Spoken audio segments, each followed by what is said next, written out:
Start.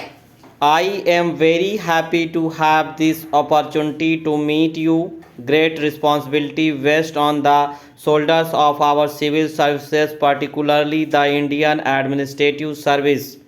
Ours is a large country characterized by great diversity, great complexity, and the unity and integrity of India has to be the primary concern of all those involved in processes of governance.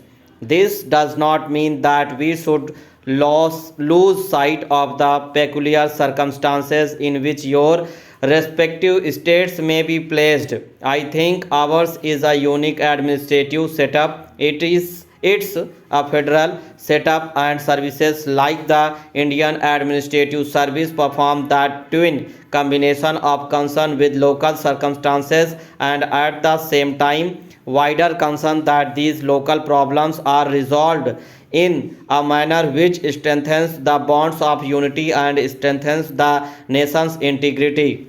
Of all the services in our country, the Indian Administrative Service has performed its role with greatest efficiency, integrity, and commitment to national values. I said that ours is a country of great diversity and great complexity. We have in our country religions, all the great religions represented in our society. We have also large number of groups of people who are underprivileged and who have been discriminated against for centuries. And when the constitution of India was being drawn up, the founding fathers of our republic took it upon themselves to make up for those centuries of integrity inequality by giving them a privileged position when it comes to admission to civil services are concerned, when it comes to giving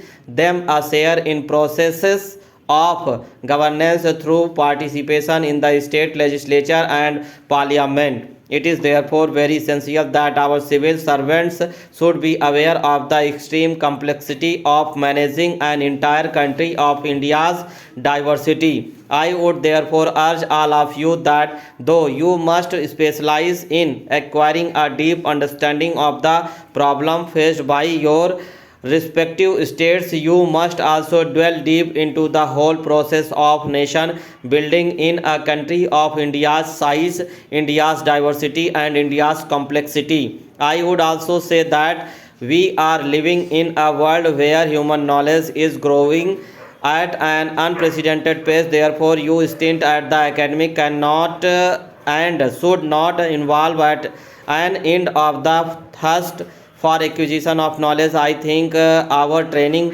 modules suggest that life has to be one of a continuous process. Our country has been growing at a handsome rate in the last 15 years.